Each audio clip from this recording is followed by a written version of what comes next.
Graça e paz, amados e amadas, abençoados e abençoadas. Aqui quem fala é a pastora Madalena. Nesse momento, o papai quer falar comigo, com você, em Lucas 11, versículo 1. E a palavra diz assim: Senhor, ensina-nos a orar como João ensinou aos discípulos dele. Queridos, aqui, certo dia, Jesus estava orando. Ele estava em um determinado lugar orando. E quando ele terminou, os discípulos dele disse a ele dessa forma: Senhor, ensina a gente a orar, porque João ensina os discípulos dele, né? E, queridos, se a gente parar e analisar, Jesus olhou, né? Olhou para eles e Jesus ensinou. E, queridos, esse é o desejo de muitos de nós, né? Alguns cristãos oram apenas porque devem orar, não é verdade? Outros oram porque a Bíblia ordena, ou que porque o pastor fala que precisa orar todos os dias, os pais. Outros oram apenas quando os problemas surgem. Mas, queridos, nós precisamos saber que jamais oraremos se a gente não tiver certeza de como orar que agrada a Deus. Porque a nossa oração tem que agradar a Deus, senão também não vai valer a pena. A oração não é só para que o nosso bem-estar seja feito. A nossa oração, queridos, ela tem que ser sim para agradar a Deus. A gente não tem que orar, queridos, só quando a gente pede, precisa de alguma coisa. Não é porque a gente tem que orar só para ir diante de Deus, para falar para Ele, faz isso, faz aquilo. A gente tem que pedir também para que Deus faça em nós aquilo que Ele deseja. Sabe, muitas das vezes, meu amado e minha amada, e eu sei que muitos de nós fazemos isso, a gente se torna egoísta e a gente só quer ir diante de Deus e pedir para o nosso bem, para nós. Não que seja errado, pode, você entende? Mas a oração não é só para isso. A nossa oração, ela tem que chegar e agradar a Deus. Ela tem que chegar e alegrar o coração de Deus. A gente não tem que ficar só pedindo o que precisamos, porque Ele diz que é suprir todas as necessidades. Mas nós temos que pedir o que Ele deseja para mim e para você. Sabe, a gente muitas das vezes age dessa forma aqui, ó. Aqui no Tiago 4, 2, 3, fala assim, ó, vocês, está escrito, vocês cobiçam coisas e não as têm. Matam e invejam, mas não conseguem obter o que desejam. Vocês vivem a lutar e a fazer guerras. Não têm porque não pedem. Quando pedem, não recebem, pois pedem por motivos errados para gastarem seus prazeres. Sabe, meu amado e minha amada, você já parou para pensar como tem sido a tua oração? Você tem orado porque você cobiça coisas que você não tem e você tem orado para ter isso? Você, às vezes, tem inveja das pessoas do que elas têm, você tem orado para tê-las também, porque você deseja que é dos outros. Você vive uma luta interior dentro de você, sabe? E você tem deixado teu egoísmo, ele sempre vencer. Queridos, a palavra diz que você não tem, primeiramente porque não pede. E quando pede, não recebe. E por que não recebe? Porque pede com motivos errados, para gastar nos seus próprios prazeres. Então, a gente pode orar pedindo socorro. O apóstolo Paulo orou, ele escreveu, assim sendo, aproximemo-nos do trono da graça com toda a confiança, a fim de recebermos misericórdia e encontrarmos graça que nos ajude no momento de necessidade. Hebreus 4,16. O que é isso, queridos? Uma oração de pedir socorro a Deus. Que Ele tenha misericórdia. E que Ele, no momento dele, nos ajude. Dele. Mas o principal propósito, queridos, na nossa oração, ela deve ser a comunhão com Deus, né? Então, a palavra de Deus não fala assim, ó, portanto, eu lhes digo, não se preocupe com as suas próprias vidas, quanto ao que comer ou beber, nem com seus próprios corpos, quanto ao que vestir. Não é a vida mais importante do que a comida e o corpo mais importante do que a roupa. Observe as aves do céu, não semeiam, nem colhem, nem armazenam em celeiros, contudo, o Pai Celestial as alimenta. Não tem vocês muito mais valor do que elas? Quem de vocês, por mais que se preocupe, pode acrescentar uma hora que seja a sua vida? Porque vocês se preocupam com roupas. Veja como crescem os lírios do campo, eles não trabalham, eles nem tecem. Contudo, eu lhes digo que nem Salomão, em todo o seu esplendor, vestiu-se como um deles. Se Deus veste assim a erva do campo, que hoje existe, amanhã é lançada ao fogo, não vestirá muito mais a vocês, homens de pequena fé? Portanto, não se preocupem dizendo o que vamos comer, ou que vamos beber, ou que vamos vestir, pois os pagãos é que correm atrás dessas coisas, mas o Pai Celestial sabe que vocês precisam delas. Busquem, pois, em primeiro lugar o reino de Deus e a sua justiça, e todas essas coisas lhes serão acrescentadas. Portanto, não se preocupem com o amanhã, pois o amanhã se preocupará consigo mesmo. Basta a cada dia o seu próprio mal. Mateus 6, do 25 ao 34. Meu amado e minha amada, Deus já sabe o que você precisa. Mas Ele quer que você ore para ser íntimo dEle, para ter intimidade com Ele, para, sabe, estar ali pertinho dEle. E, queridos, mais uma vez eu vou citar Davi. Davi, ele era assim, sabe? Davi, no Salmo 18, versículo 18 e 19, ele fala assim, ó, eles me atacaram no dia da minha desgraça, mas o Senhor foi meu amparo. Ele me deu total libertação, livrou-me porque me quer bem. Queridos, que maravilha! E ele diz também, deleite-se no Senhor e Ele atenderá aos desejos do seu coração. Está lá no Salmo 37, 4. Queridos, ele ainda continua uma coisa, pedi ao Senhor, é o que procuro, que eu possa viver na casa do Senhor todos os dias da minha vida, para contemplar a bondade do Senhor e buscar sua orientação no seu tempo.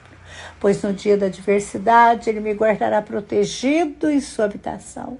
No seu tabernáculo me esconderá e me porá em segurança sobre um rochedo. Então triunfarei sobre os meus inimigos que me cercam. Em seu tabernáculo oferecerei sacrifícios com aclamações, cantarei e louvarei ao Senhor.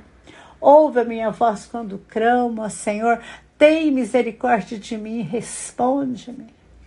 A teu respeito, diz o meu coração, busque a minha face, a tua face, Senhor, buscarei. Salmo 27, 4, 8. Meu amado, minha amada, você tem sido parecido com Davi? Você tem buscado a face do Senhor? Você tem se deleitado nele?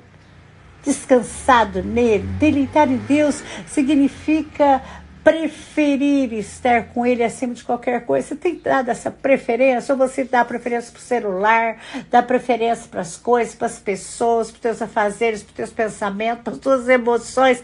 Tem tanta coisa que a gente prefere estar com elas em vez de estar com Deus. Você tem estado com Deus, deleitado em Deus, ali pertinho dele, e deixa tudo de lado e está ali com ele. Sabe, meu amado e minha amada, nós precisamos ter esse momento de agradar a Deus, agradar a Deus, agradar a Deus. Sabe, Deus, ele se agrada quando eu e você vamos até Ele. Queridos, Ana, você tá, Ana, aqui, Ana, está lá em 1 Samuel 1, 9, 10, ela vai até o templo, e quando ela chega lá, ela está com a alma amargurada, e ela chora muito, e ela ora ao Senhor, e ela sai daquela situação diferenciada. Sabe, queridos, ela foi até Deus porque ela era provocada por Penina, a outra esposa de Eucana. Seu marido amava ela muito, mas ela sabe, precisava de um filho. E ela foi diante de Deus, ela colocou diante de Deus a tristeza dela, ela colocou diante de Deus a amargura da alma dela. Sabe, ela estava triste, o que ela fez, querido? Ela foi buscar bebedeira, ela foi falar com as pessoas, ela foi reunir com os amigos. Não, ela buscou a companhia de Deus. Você está entendendo o que eu estou falando? Deus quer que a gente busque em todos os momentos da nossa vida a companhia dele, em primeiro lugar, preferir estar com ele. Ana preferiu estar com ele. Sabe, tanto é que Eli olha para ela e fala para ela que ela tá bêbada, né? Fala para ela que ela para afastar do vinho, da bebida forte. Ela fala, não, eu sou uma mulher angustiada, eu não bebi nada disso, não. Eu estou me derramando diante do meu Pai, diante do meu Deus. Então, não me julgue ser uma mulher vadia, eu estou orando. Porque eu estou com tristeza, eu estou com angústia de coração. Sabe, meu amado e minha amada, busque Deus em todo o tempo, dê preferência para estar com Ele em todo o tempo. Sabe por quê? Existem pessoas que pensam que a tristeza é fruto da falta de fé. E elas pensam, eu vou esperar a minha felicidade voltar para me buscar a Deus. Para com isso. Mas para com isso, vai aí dessa forma diante de Deus. Sabe, aqui a Ana, ela estava abatida, ela não comia. E ela precisava daquele milagre, ela estava angustiada, ela estava afrontada. Mas ela foi diante de Deus, ela preferiu estar com Deus. Sabe, amado, se for citar, tem várias pessoas na palavra que preferiram estar com Deus. Neemias. Ele mostra a importância da sinceridade dos nossos sentimentos. Quando ele vai diante de Ataxerxes, ele está triste. Ele vai lá e vai servir, né, a comida, e é ele que experimentava o vinho e a comida do rei para evitar o envenenamento. E ele se aproxima e ele está triste. E a tristeza dele está sendo mostrada no seu rosto. Ele não esconde isso do rei. Então não esconda do Rei dos Reis, do Senhor dos Senhores, você está passando, mas vá, fica com Ele, prefere estar com Ele, não com a tua tristeza. Ele não preferiu ficar com a sua tristeza, ele não preferiu ficar com a sua angústia, ela preferiu ficar com Deus, ela preferiu estar com Ele. Meu amado, a gente precisa entender que Deus quer que a gente esteja com Ele em todos os nossos momentos. E aí a gente está sensível, a gente fica sensível e ouve a resposta dEle. E Ele está falando com você, Deus está falando comigo, com você. Ele está nos respondendo. Ele está nos respondendo. E a palavra de Deus diz que quer você se volte para a direita, quer para a esquerda, uma voz atrás de você te dirá, este é o caminho, segue-o, siga-o, este é o caminho. Isaías 30, 21. Então, meu amado e minha amada, quando eu e você temos essa intimidade, preferimos estar com Deus em primeiro lugar, Ele nos direciona, Ele nos mostra, Ele nos ensina o caminho que devemos andar. Deus, Ele vai falar para mim e para você o que fazer, queridos. Talvez você esteja magoado com alguém e Deus vai falar, vai lá, faz as pazes com aquela pessoa. Talvez você esteja neste momento nervoso, irritado, você prefere ficar com Deus e Ele vai falar, filho, fica calmo, confia mais em mim. Então, meu amado, permaneça em oração, busque Deus em primeiro lugar, a palavra em primeiro lugar, não deixe as coisas para depois, não é Deus em primeiro lugar, é Deus, porque a oração de um justificado move a mão de Deus, querido. A oração de um justo pode muito em seus efeitos. Tiago 5,16. Essa oração move a mão de Deus a teu favor. Então, meu querido e minha querida, busque somente em Deus, descanse em Deus, espere em Deus, porque Ele está no controle de todas as coisas. Ele quer que a nossa oração, ali Jesus ensinou o Pai Nosso, que estais no céu, santificado seja o teu nome. E hoje o Senhor fala, filho, é isso que eu quero. Que eu seja o teu Pai que está no céu, mas que se santifique o meu nome. Sabe, santifica, que o meu nome seja santificado na tua vida. E que o meu reino venha até vocês. Porque o meu reino, chegando até vocês, ele é um reino de paz, de alegria. Então ore conforme a palavra. Busque em Deus conforme a palavra. Descanse em Deus conforme a palavra. E prefere a Deus conforme a palavra. Alegre-se nele, deleite-se nele, descanse nele. Amém? Deus maravilhoso, Paizinho querido, nós te louvamos e te agradecemos, papai, porque o Senhor está falando tão poderosamente nas nossas vidas. Papai, nós cremos em ti, posicionamos, ó Pai, conforme a tua palavra. A nossa alma te engrandece, meu Senhor, e nosso espírito se alegra em ti, nosso Salvador. E nós, papai, neste momento, em unidade, te pedimos perdão da nossa falsidade, do nosso tempo, papai, onde agimos, papai, pedindo, papai, com egoísmo, por nossos próprios interesses. Paizinho, nos perdoa em nome de Jesus e nos ajuda. Nos ajuda, papai, a viver a tua palavra, a praticar a tua palavra, a obedecer a tua palavra. Papai, que cada um de nós possa, neste momento, estar entendendo a tua voz e obedecendo. Papai, nós cremos em ti, descansamos no teu amor. Em nome de Jesus. Amém e amém, Senhor.